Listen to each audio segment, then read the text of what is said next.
لله رب العالمين والعاقبة للمتقين والصلاة والسلام على سيد الأنبياء والمرسلين وعلى آله وأصحابه أجمعين ومن تبعهم بإحسان إلى يوم الدين.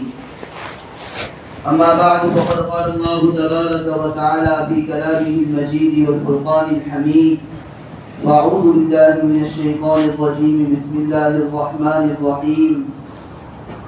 يا أيها الذين آمنوا قوا أنفسكم وأهليكم نارا وقودها الناس والحجارة عليها ملائكة غلاظ شداد لا يعصون الله ما أمرهم ويفعلون ما يؤمرون. صدق الله العظيم. میرے محترم بھائیوں، بزرگ اور دوستو، قرآن کریم کی ایک آیت کریمہ آپ حضرات کی خدمت میں پیش کی ہے.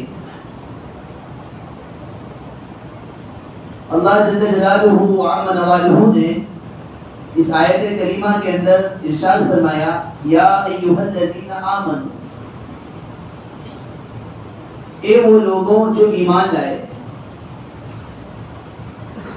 قرآن کریم میں اللہ تبارک و تعالیٰ نے کئی مقامات پر، کئی جگہوں پر بار بار یہ فرمایا: یا ایھا الذین آمنوا، اے ایمان والو. یہ بڑا پیارا عنوان ہے، بڑا پیارا خطاب ہے. بڑے اچھے انداز میں ایمان والوں کو مخاطب کیا گیا ہے، پکارا گیا ہے. ڈاکٹر عبدالحی صاحب عارفی رحمۃ اللہ علیہ فرمایا کرتے تھے کہ اللہ تبارک و تعالیٰ کا بندوں کو اس طرح خطاب کرنا، اس طرح پکارنا، اے ایمان والو، بڑا پیارا عنوان ہے. اس لیے کہ اللہ تبارک و تعالیٰ نے قرآن کریم میں جہاں بھی یہ کہا یا ایھا الذین آمنوا، اے ایمان والو، اللہ تبارک و تعالیٰ مسلمانوں سے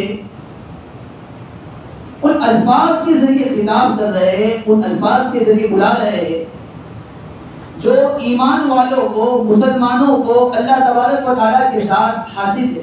جو نسبت ایک مسلمان کو اللہ تعالیٰ کے ساتھ حاصل ہے، اس نسبت کے ذریعے اللہ تعالیٰ پکارتا ہے. آپ مثال سے سمجھ سکتے ہیں. ایک تو ہوتا ہے باپ اپنے بیٹے کو نام لے کر پکارے: اے عبداللہ، اے حسین، نام لے کر پکارے. اور ایک انداز یہ ہوتا ہے کہ باپ اپنے بیٹے کو بیٹا کہہ کر پکارے. ظاہر سی بات ہے، بیٹا کہہ کر پکارنے میں جو محبت ہے، جو شفقت ہے، جو پیار ہے، وہ شفقت، وہ محبت نام لے کر پکارنے میں نہیں. بہت سی مرتبہ ایسا بھی ہوتا ہے کہ باپ نہیں ہے، چچا ہے، دادا ہے، نانا ہے، کوئی رشتے دار ہے، کبھی بیٹا کہہ کر پکارتا ہے تو چھوٹے سے بچہ یا کچھ بڑا بھی ہوگا، اس کے دل میں محبت پیدا ہو جائے، شفقت پیدا، اس کے دل میں بھی محبت آ جائے گی، رحمت پیدا ہو جائے گی کہ مجھے بیٹا کہہ کر پکارے. ایک واقعہ یاد آ گیا. حضرت مفتی شبیر صاحب عثمانی رحمۃ اللہ علیہ بہت بڑے بزرگ گزرے. لوگ انہیں شیخ الاسلام کہتے تھے. شیخ الاسلام اپنے وقت کے علامہ تھے. ہمارے جامعہ اسلامیہ میں تعلیم الدین دابر نے بھی اسی زمانے میں انہوں نے پڑھایا ہے. حضرت مفتی تقی عثمانی صاحب دامت برکاتہ فرماتے ہیں کہ مفتی شبیر صاحب عثمانی رحمۃ اللہ علیہ، جنہیں لوگ شیخ الاسلام کہتے تھے، وہ ہمارے گھر آیا کرتے تھے. ہمارے گھر پر آتے تھے، لوگ تو انہیں شیخ الاسلام کہتے تھے، لیکن ہماری دادی تھی، وہ انہیں بیٹا کہہ کر پکارا کرتی تھی. کیونکہ ہماری دادی رشتے میں ان کی موانی ہوتی تھی، تو جب ہماری دادی انہیں بیٹا کہہ کر پکارتی تھی تو ہمیں عجوبہ معلوم ہوتا تھا، تعجب ہوتا تھا کہ دنیا کے اندر لوگ انہیں شیخ الاسلام کہتے ہیں، کوئی انہیں علامہ کہتے ہیں، کوئی نہ جانے کیا کہتے ہیں، لیکن ہماری دادی انہیں کہتے ہیں بیٹا جیتے رہو، بیٹا جیتے رہو. ہمیں بڑا اچھا معلوم ہوتا تھا، عجوبہ معلوم ہوتا تھا کہ دادی کیا کہہ رہی. مولانا مفتی شبیر عثمانی صاحب رحمۃ اللہ علیہ کے یہاں 2 گز سے آتا تھا، ان کے مکان پر ان کے گھر سے 2 گز سے آتا تھا، 2 وجہ سے۔ ایک گز تو یہ تھی کہ حضرت مفتی شفیع عثمانی صاحب رحمۃ اللہ علیہ سے ملاقات ہو جائے، اور دوسری غرض یہ تھی کہ اس روئے زمین پر پوری دنیا کے اندر مجھے کوئی بیٹا کہہ کر پکارنے والا نہ تھا، بس یہ دادی جان تھی، یہ مومانی تھی جو مجھے بیٹا کہہ کر پکارتی تھی، بس یہ سننے کے لیے میں اس گھر پر تشریف لاتا ہوں، اس گھر پر آتا ہوں۔ اندازہ لگائیے، بہت سے جوان ہو جاتے ہیں، کچھ عمر کے ہو جاتے ہیں، 40 سال کے ہوتے ہیں، 50 سال کے ہو جاتے ہیں، اور ان کو کوئی بیٹا کہہ کر نہیں پکارتا ہے۔ اتنا بڑا امام ہے، اتنا بڑا شیخ الاسلام ہے، لیکن ان کی دل کی بھی یہ تمنا ہے کہ اب دنیا میں مجھے لوگ شیخ الاسلام کہنے والے تو بہت سارے ہیں، علامہ کہنے والے تو بہت سارے ہیں، لیکن اس روئے زمین پر اگر کوئی مجھے بیٹا کہہ کر پکارنے والا ہے تو یہ مفتی شفیع عثمانی صاحب رحمۃ اللہ علیہ کی والدہ ہے، مولانا تقی عثمانی صاحب دامت برکاتہم کی دادی جان ہے، جو مجھے بیٹا کہہ کر پکارتی ہے، اسی لیے میں اس گھر پر آتا ہوں۔ بیٹا کہہ کر پکارنا تو جیسے ایک باپ اپنے بیٹے کو بیٹا کہہ کر پکارتا ہے، اس میں کتنی محبت ہے، کتنی شفقت ہے۔ ڈاکٹر عبداللہ صاحب علیہ رحمۃ اللہ علیہ فرماتے ہیں کہ اسی طرح جگہ جگہ پر اللہ تبارک و تعالی نے قرآن کریم میں یا ایھا الذین آمنوا فرمایا، گویا اللہ تبارک و تعالی مسلمانوں سے ان الفاظ سے خطاب کر رہے جو تمام مسلمانوں کو اللہ تبارک و تعالی کے ساتھ حاصل ہے۔ سے باپ کو بیٹے کے ساتھ، بیٹے کو باپ کے ساتھ ایک نسبت ہوتی ہے، اسی طرح ایمان والوں کو بھی اللہ تعالیٰ کے ساتھ نسبت ہے، اس نسبت کا حوالہ دے کر اللہ تعالیٰ پکار رہے ہیں۔ رحم بھرے انداز میں، محبت بھرے انداز میں باپ بیٹے کو پکارتا ہے، اللہ تعالیٰ بھی ایک محبت بھرے الفاظ میں ایمان والوں کو پکارتا ہے، یا ایھا الذین آمنوا، اے وہ لوگ جو ایمان لائے۔ جگہ جگہ پر ایسا فرمایا، انہی میں سے ایک جگہ ہوتی ہے جو میں نے آپ کے سامنے پڑھی، اللہ تعالیٰ فرماتے یا ایھا الذین آمنوا قوا انفسکم واہلیکم نارا، اے وہ لوگ جو ایمان لائے، جن کو اللہ تعالیٰ نے ایمان کی دولت سے مالا مال کیا، انہیں کہا جا رہا ہے قوا انفسکم، تم اپنے آپ کو بچاؤ، واہلیکم، اور اپنے اہل و عیال کو بچاؤ، اپنے بیوی بچوں کو بچاؤ۔ کس سے بچاؤ؟ نار، آگ سے بچاؤ۔ مسلمانوں سے کہا گیا، ایمان والوں سے کہا اپنے آپ کو بھی بچاؤ، اپنے اہل و عیال کو، اپنے بیوی بچوں کو بھی بچاؤ۔ کس سے بچاؤ؟ آگ سے بچاؤ۔ کیسی آگ ہے؟ اس آگ کی صفت آگے بیان کی، قوا انفسکم واہلیکم نارا وقودها الناس والحجارہ، جس آگ کا ایندھن لکڑیاں نہیں ہے، جس آگ کا ایندھن کوئلے نہیں ہے، وقودها الناس والحجارہ، جس آگ میں جلنے والی چیز، جس آگ کے ایندھن لوگ اور پتھر ہے۔ وہ آگ کیسی ہے؟ علیہا ملائکۃ غلاظ شداد، اللہ تعالیٰ نے اس آگ پر ایسے فرشتے مسلط کر رکھے جو بڑے تند مزاج ہے، سخت مزاج ہے۔ لا یعصون اللہ ما امرهم، اللہ نے جو ان کو حکم دیا اس کی خلاف ورزی نہیں کرتے، اس کی نافرمانی نہیں کرتے۔ وَيَفْعَلُونَ مَا يُؤْمَرُونَ، اللہ نے جو باتیں ان کو کرنے کے لیے کہی ہے، جن باتوں کا حکم دیا ہے اس کو بجا لاتے۔ اس آیت میں غور کرنے کی ضرورت ہے۔ اللہ تعالیٰ نے یہ فرمایا ایمان والو اپنے آپ کو بھی بچاؤ، اپنے عیال کو بھی آگ سے بچاؤ۔ معلوم ہوا آدمی اگر اپنی ذات میں دیندار ہے، اپنی ذات میں ایمان والا ہے، نمازوں کا اہتمام کرنے والا ہے، زکات کو ادا کرنے والا ہے، صف اول کی پابندی کرنے والا ہے، اللہ کے راستے میں لگنے والا ہے، اللہ کے راستے میں خرچ کرنے والا ہے، خود ذات کے اعتبار سے دیندار، لیکن اسی پر مطمئن ہو کر بیٹھ نہیں جانا ہے، کسی پر مطمئن ہو کر بیٹھ نہیں جانا ہے، یہ کافی نہیں ہے، بلکہ کہا جا رہا ہے کہ جس طرح تم نے اپنے آپ کو دیندار بنایا ہے، تمہارے لیے ضروری ہے کہ اپنے آپ کو دیندار بنانے کے ساتھ، اپنے آپ کو آگ سے بچانے کے ساتھ، تمہاری یہ بھی ذمہ داری اپنے اہل و عیال کو، اپنی بیوی بچوں کو بھی اس آگ سے، جہنم کی آگ سے بچاؤ۔ آج ہمارے معاشرے کا جائزہ لے، اکثر معاشرے کا، اکثر خاندان کا یہی حال ہے، باپ کو بڑا نمازی ہے، صف اول کا اہتمام کرنے والا ہے، اللہ کے راستے میں نکلنے والا ہے، عالم ہے، لیکن اس کے بچے کو دیکھو، اس کی اولاد کو دیکھو تو ہاتھ سے نکل چکی. ایک کا رخ مشرق کی طرف ہے، ایک کا رخ مغرب کی طرف ہے. ایک کا مزاج ایسا ہے، ایک کا مزاج ایسا ہے. ایک دیندار ہے، ایک بے دین ہے. بتاتا ہے بہت سی مرتبہ. لیکن بہت سے لوگوں کا حال یہ ہے، خود دیندار ہو کر مطمئن ہو گئے کہ ہم تو دیندار ہیں. ضرورت اس بات کی ہے. اللہ تعالیٰ اس آیت میں فرما رہے ہیں جس طرح تم نے اپنے آپ کو آگ سے بچایا ہے، اپنے عیال کو، اپنی بیوی بچوں کو بھی آگ سے بچاؤ. اور بڑا پیارا انداز اختیار فرمایا ہے. وہ اس آیت کے اندر اللہ تعالیٰ ایک سوال کا جواب دیتے ہیں. سوال یہ ہوتا ہے کہ آج معاشرے کے اندر اگر ہمیں یہ کہا جائے کہ بھائی اپنی اولاد کو سمجھاؤ، اپنی اولاد کو نصیحت کرو، تو ہر ایک ہی جواب دیتا ہے. کیا جواب دیتا ہے؟ ہر ایک یہ کہتا ہے معاشرہ ہی اتنا خراب ہے، ماحول ہی اتنا خراب ہے، محلہ ہی اتنا خراب ہے، ہم کیا کریں؟ معاشرہ ہی اتنا خراب ہے، ماحول ہی اتنا خراب ہے. قرآن کریم کی اس آیت کے اندر اللہ تعالیٰ نے یہ فرمایا، گویا ہمارے سوال کا جواب دیا. اللہ تعالیٰ نے یہ فرمایا تم اپنے آپ کو، اپنے اہل و عیال کو آگ سے بچاؤ، آگ سے بچاؤ. نارن کا لفظ استعمال فرمایا، یعنی یہ سمجھانا چاہ رہے کہ اگر تھوڑی دیر کے لیے آپ یہ سمجھ لو کہ دنیا کے اندر آگ جل رہی ہے، یہ آگ جل رہی ہے، اگر ہمارا بچہ اس آگ کے قریب جاتا ہے یہ سمجھتے ہوئے کہ تو بہت خوبصورت منظر ہے، بہت خوشنما منظر ہے، بہت اچھی لگ رہی ہے، تو کیا والدین صرف نصیحت کرنے پر اتفاق کر لیں گے کہ ہم نے تو نصیحت کر رہے ہیں لیکن وہ خود آگ کی طرف جا رہا ہے، ہم تو اس کو سمجھا رہے ہیں لیکن وہ خود آگ کی طرف جا رہا ہے. اور اگر بچہ گر جائے، ایسی آگ ہے کہ بچہ قریب جائے گا، اندر جائے گا، جل جائے گا، تو کیا والدین صرف بیٹھے بیٹھے سمجھاتے رہیں گے، نصیحت کرتے رہیں گے؟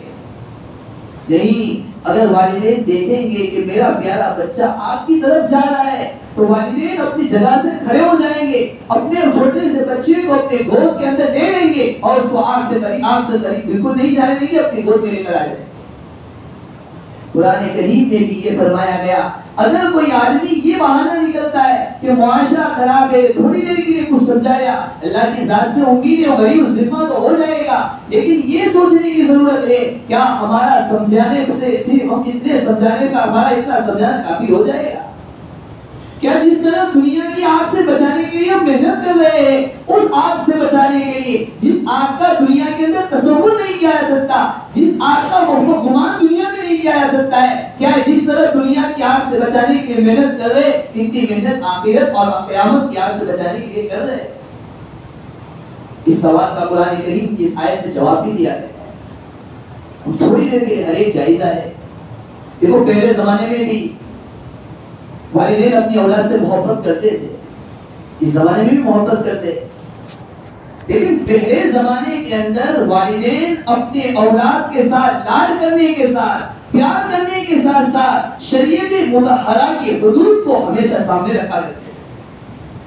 اس کی ہر ضد کو پورا کرتے تھے، اس کی ہر بات کا جواب دیا کرتے تھے، لیکن ہر باپ کے دل میں بات ہوا کرتی تھی کچھ بھی ہو جائے میں اس کے لاڈ کے اور پیار سے لاڈ اور پیار زیادہ سے زیادہ کروں گا، لیکن میری شریعت نے، میرے نبی علیہ الصلوۃ والسلام نے جس بات کا حکم دیا ہے سب سے پہلے اس کا پاس و لحاظ رکھوں گا. آج حال ہی ہو گیا ہے جب ہمارے یہاں بچہ پیدا ہوتا ہے، بچہ پیدا ہونے کے بعد ہر باپ اس کے لیے اچھی سے اچھی اسکول کا انتخاب تو کرتا ہے، اچھے سے اچھے نرسری کا تو انتخاب کرتا ہے، لیکن والد کی زیادہ سے زیادہ سوچ یہ ہونی چاہیے کہ جس طرح میں دنیا سے اعلیٰ تعلیم کا نظم کر رہا ہوں اور اس کے متعلق خیال کر رہا ہوں، باپ کی یہ بھی سوچ ہو کہ میرے بچے کے دل کے اندر دین کس طرح آ جائے، ایمان کس طرح آ جائے، اس کے دل کے اندر ایمان کس طرح بیٹھ جائے، اس کے لیے مجھے کیا کرنا چاہیے، والدین کو کیا سوچنا چاہیے، اس کے لیے کیا ترتیب اپنانی چاہیے، اس کے لیے کیسے مکتب کا انتظام کیا جانا چاہیے. بہت سے والدین اس سے بالکل غافل ہوتے ہیں. اور ضرورت ہے جب بچہ پیدا ہو، جس طرح ہم دنیا کی تعلیم کے لیے محنت کرتے ہیں، اخروی تعلیم کے لیے، اس کے دل میں ایمان کو بٹھانے کے لیے اس سے زیادہ محنت کرنے کی ضرورت ہے. ایک حدیث یاد آ گئی، اللہ کے نبی صلی اللہ علیہ وسلم نے فرمایا، دیکھو اللہ تعالیٰ کی سنت ہے کہ اگر کسی شخص نے، اللہ کے نبی صلی اللہ علیہ وسلم نے فرمایا، اگر کسی شخص نے کسی مخلوق کو راضی کرنے کے لیے اللہ تعالیٰ کو ناراض کیا، کسی مخلوق کو راضی کرنے کے لیے اللہ تعالیٰ کو ناراض کیا، اللہ تبارک و تعالیٰ اسی مخلوق کو اس کو مسلط فرما دیتے ہیں۔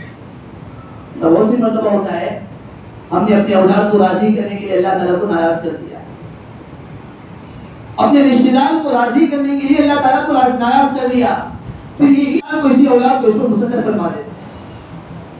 بہت سی مرتبہ ایسا ہی ہوتا ہے، ایک باپ اپنے بیٹے کے لیے ہر اعتبار سے اچھی سے اچھی آمدنی کی کوشش کرتا ہے، اچھی سے اچھی اسکول کی کوشش کرتا ہے، اچھی سے اچھی دنیاوی تعلیم کی کوشش کرتا ہے، لیکن وہ یہ نہیں سوچتا ہے کہ اس کے دل میں کس طرح میں دین کو بٹھاؤ۔ تو یہ ہوتا ہے اولاد اچھی سے اچھی تعلیم تو حاصل کر لیتی ہے، اچھے سے اچھی آمدنی بھی حاصل کر لیتی ہے، لیکن ایک وقت وہ آتا ہے کہ والدین کی حقوق کو نہ جاننے کی وجہ سے، دینی تعلیم سے واقف نہ ہونے کی وجہ سے، دینی تعلیم کو نہ جاننے کی وجہ سے یہی اولاد والدین پر مسلط ہو جاتی ہے۔ والدین اپنا سر پکڑ کر روتے ہیں کہ کیا ہو گیا، ہم نے تو اس کے لیے اچھی سے اچھی محنت کی، اچھی سے اچھی تعلیم کا انتظام کیا، زیادہ سے زیادہ فیس لے کر زیادہ سے زیادہ تعلیم حاصل کرنے کی کوشش کی، آج کل اس کی اچھی آمدنی ہے، لیکن یہ اولاد والدین کی طرف توجہ دینے کی کوشش نہیں کرتی۔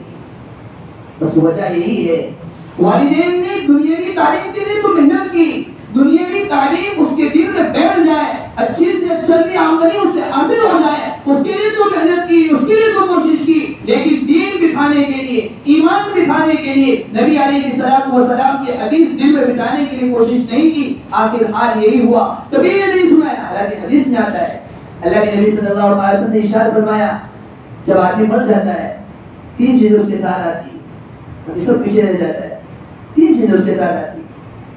اگر اس نے علم حاصل کیا ہوگا، کچھ پڑھا ہوگا، کچھ پڑھایا ہوگا، کچھ کتابیں تصنیف کی ہوگی، آدمی قبر میں چلا جائے گا، لیکن یہی شاگرد اس کے لیے محنت کریں گے، یہی شاگرد پڑھائیں گے، یہی امامت کرائیں گے، یہی سب اس کے لیے صدقہ جاریہ ہوگا، یعنی قبر میں سویا اسے ثواب ملتا رہے گا۔ ایک چیز علم ہے جو آدمی قبر میں چلا جاتا ہے، اس کے بعد اس کا ثواب اسے ملتا رہتا ہے۔ دوسری چیز، دنیا کے اندر جو رفاہی کام انجام دیے، مسجد بنائی، مسجد میں کچھ پیسے دے دیے، تو شفا خانہ بنا دیا جس سے لوگ خوب فائدہ اٹھا رہے، آدمی قبر میں چلا جائے گا، یہ صدقہ جاریہ ہے، جب تک اس مسلم کو وہ نماز پڑھتا رہے گا، اللہ تبارک و تعالیٰ قیامت تک اس کو ثواب دیتے رہے گے۔ اور تیسری چیز ہے نیک اولاد۔ اگر اولاد نیک ہوگی، باپ تو قبر میں چلا گیا، قبر میں چلے جانے کے بعد یہ باپ بیٹا جب تک اس روئے زمین پر اللہ اس کا نام لے گا، قرآن کریم کی تلاوت کرے گا، علم حاصل کرے گا، کچھ پڑھے گا، کچھ پڑھائے گا، جو کچھ دینی خرچ کرے گا، اللہ تبارک و تعالیٰ اس کے باپ کو قبر کے اندر اس کا ثواب عطا فرماتا رہے گا۔ تو میں یہ کہہ رہا تھا، اچھی سے اچھی تعلیم دینی اعتبار سے، دنیاوی اعتبار سے ہم دے رہے، دینی اعتبار سے بھی اس کو اچھے سے اچھی تعلیم دینے کی کوشش کرے۔ بہت سارے ممالک کا تو ایسا حال ہے، نے سنا بھی ہوگا، باپ نے اپنے بیٹوں کے لیے اچھی سے اچھی تعلیم کا نظم کیا، لیکن صحیح طور پر دینداری نہیں آئی، دینی تعلیم حاصل نہیں کروائی، جس کا نتیجہ یہ ہوا کہ باپ بوڑھا ہو گیا، بوڑھا ہو جانے کے بعد اسے نرسنگ ہوم کے اندر رکھ دیا گیا، بیٹا باپ وہاں سڑ رہا ہے، اولاد کو کوئی فکر نہیں اور باپ اسی کے اندر رہ رہا ہے۔ بہت سارے ممالک کے متعلق تو یہ سنا گیا کہ باپ بیمار ہے، آخری وقت کے اندر ہے، وہاں کے مینیجر نے، وہاں کے ذمہ دار نے فون کیا کہ آپ کے باپ کا یہ حال ہو چکا ہے، بیٹا یہ کہتا ہے میرے پاس وقت ہی نہیں، میں بزنس میں پڑا ہوں، ابھی میرے پاس کوئی وقت ہی نہیں، میں کیسے آ سکتا ہوں۔ آخری وقت میں باپ کا انتقال ہو گیا۔ بیٹے نے کہا مجھے بڑی افسوس کی بات ہوئی کہ میرے والد کا انتقال ہوا، میرے باپ کا انتقال ہوا، لیکن ابھی میرے پاس وقت ہی نہیں، آپ ہی خود اس کی تجہیز و تکفین کر دے رہے، آپ اس میں خود غسل دے رہے، خود اسے قبر کے اندر اتار دے رہے، اور جو کچھ بھی ہو بھی میرے پاس پہنچا دے، میں اس کی رقم ادا کر دوں گا۔ دیکھو اللہ تعالیٰ کی سنت، میں نے کہا اللہ کے نبی صلی اللہ علیہ وسلم نے ارشاد فرمایا اللہ کی مخلوق کو راضی کرنے کے لیے اللہ کو ناراض کیا، وہی مخلوق جس کو راضی کرنے کے لیے سب کام کیا گیا، اللہ تعالیٰ اسی مخلوق کو اس پر مسلط کر دیتے ہیں۔ بہت ضرورت ہے کہ ہم اپنے اولاد کے لیے جس طرح اور تعلیم کا انتظام کرتے ہیں، دینی تعلیم کا انتظام کریں۔ ہمارے اکابر بلکہ حضرت انبیاء علیہ السلام، نبوت سے بڑھ کر کیا مرتبہ ہو سکتا ہے؟ انبیاء علیہ السلام کو بھی اپنی اولاد کی بڑی فکر تھی۔ حضرت اسماعیل علیہ السلام نے اپنے بیٹوں کو نصیحت فرمائی، وَكَانَ يَأْمُرُ أَهْلَهُ بِالصَّلَاةِ وَالزَّكَاةِ۔ اسماعیل علیہ السلام اپنی اولاد کو، اپنی اولاد کو نصیحت کر رہے نماز کا اور زکات کا۔ حضرت یعقوب علیہ السلام اپنے وقت کے بڑے نبی ہیں، موت کا وقت قریب آیا، اپنے بیٹوں کو جمع کیا، ام کنتم شہداء اذ حضر یعقوب الموت، موت کی وقت اپنے اولاد کو بلایا۔ آج ہماری موت کا وقت ہوتا ہے، عام وقت کا نبی ہے لیکن اپنے بیٹوں کو آخری وقت میں پوچھ رہے، اذ کنتم شہداء اذ حضر یعقوب الموت اذ قال لبنیہ ما تعبدون من بعدی، میرے بعد تم کس کی عبادت کرو گے، میرے بعد تم کس کی پوجا کرو گے، میرے بعد تم کس کی پرستش کرو گے۔ ایک نبی اپنے بیٹوں کو پوچھ رہا ہے، اولاد کی کتنی فکر تھی۔ ایک واقعہ سنا کر اپنی بات کو ختم کر دیتا ہوں۔ شیخ الحدیث حضرت مولانا شیخ محمد زکریا صاحب رحمۃ اللہ علیہ، سب نے نام تو سنا ہی ہوگا۔ ایک مرتبہ چھوٹے تھے بھی تو ان کے والد صاحب آرام کرنے کے لیے اپنے کمرے میں گئے، آرام کا تقاضا ہوا، تکیہ پاس تھا نہیں۔ شیخ الحدیث حضرت مولانا محمد زکریا صاحب رحمۃ اللہ علیہ فرماتے ہیں کہ میں نے والد محترم سے کہا کہ اپنا تکیہ لے آؤ، میرے پاس بھی تکیہ موجود ہے۔ حضرت مولانا زکریا صاحب رحمۃ اللہ علیہ فرماتے ہیں میرے پاس تکیہ تھا، میرے والدین نے میرے لیے بنایا تھا، میں اس کو ہمیشہ اپنے ساتھ رکھا کرتا تھا، مجھے اس سے بہت محبت تھی۔ چھوٹے چھوٹے بچے ہوتے ہیں، کسی کو چکر سے محبت ہوتی ہے، بات لے کے گھومتے رہتے ہیں۔ شیخ الحدیث مولانا زکریا صاحب فرماتے ہیں مجھے اس تکیے سے بڑی محبت تھی۔ والد صاحب کو آرام کا تقاضا ہوا، میں نے کہا کہ اپنا تکیہ لے آؤ، میرا تکیہ لے آؤ۔ حضرت مولانا محمد الیاس صاحب رحمۃ اللہ علیہ کے والد صاحب نے فرمایا لے آؤ۔ میں لے کر جیسے ہی پہنچا، اپنے والد صاحب کو تکیہ پیش کیا، والد صاحب نے زور سے ایک تماچا رسید کیا، زور سے ایک تماچا مارا۔ شیخ الحدیث مولانا زکریا صاحب رحمۃ اللہ علیہ فرماتے ہیں مجھے بڑا غصہ آیا، میں نے اپنا دل نکال کر پیش کیا، ایک محبت بھرا تکیہ جو مجھے پسند تھا، جس میں مجھے محبت تھی، میں نے اس طرح پیش کیا گویا میں نے اپنا دل پیش کیا، لیکن والد صاحب نے مجھے تماچا مار دیا۔